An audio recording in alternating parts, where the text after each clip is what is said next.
Annuities, right? Everyone talks about them for retirement income, but what happens to all that money, when you're gone?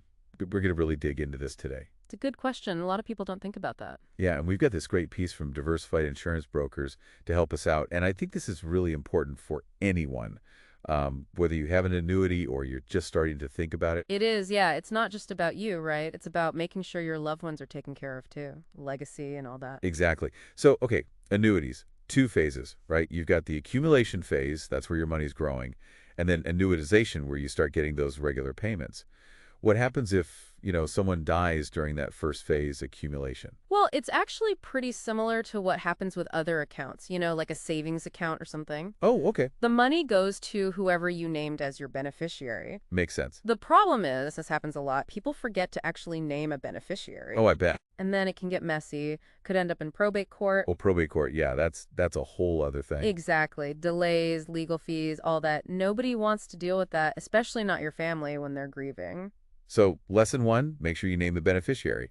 But what about, okay, so you get to the annuitization phase, right? You're getting those payments, and then, well, what happens then? Right. Well, it gets a little more complicated, I guess you could say. There are a few different options there, each with, kind of different implications. Let's start with the simplest one, a single life annuity. Okay. That's where the payments, they stop when you die. Simple as that. So no money for the heirs, right? Right. This makes sense for some folks, Maybe if you don't have dependents or, your main concern is making sure you have enough income while you're alive. Sure. But if you want to provide for someone after you're gone, a spouse or children or whoever, then you'd want to look at something else. Okay, what else is there?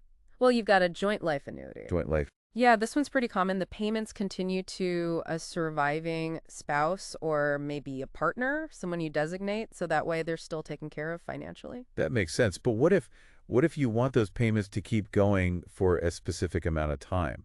Regardless of how long you live or the joint annuitant, like you were saying. So then you'd want to look at the period certain option. Period certain. Yep. So let's say you picked a period certain of 20 years, right? Even if you pass away, let's say after 10 years, those payments would still go to your beneficiary for the rest of that 20-year period.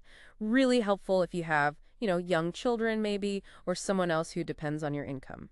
Wow. So it's almost like an income guarantee for a certain amount of time. Yeah, you could think of it that way. That's pretty amazing. Now, I also wanted to ask about those, what are they called? The riders. Oh, the riders, yeah. People talk about them a lot. How do they work?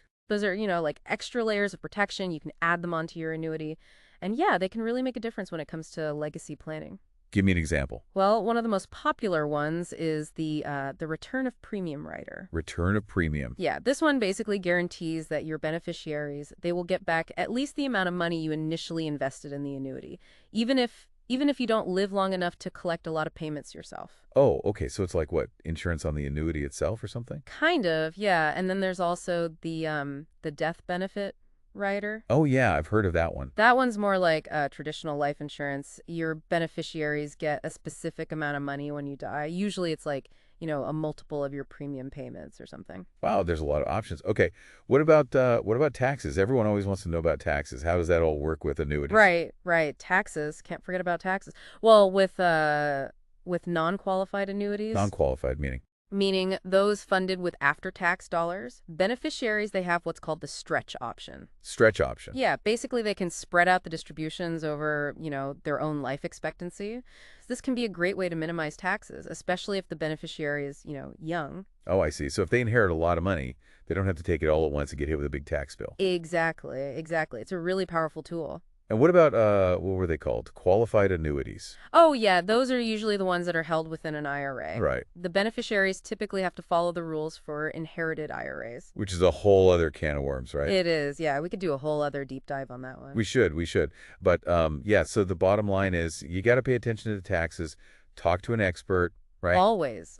An experienced financial advisor can, help you structure everything in the most tax-efficient way. For you and for your beneficiaries. So it really seems like annuities are like incredibly flexible. Oh, they are.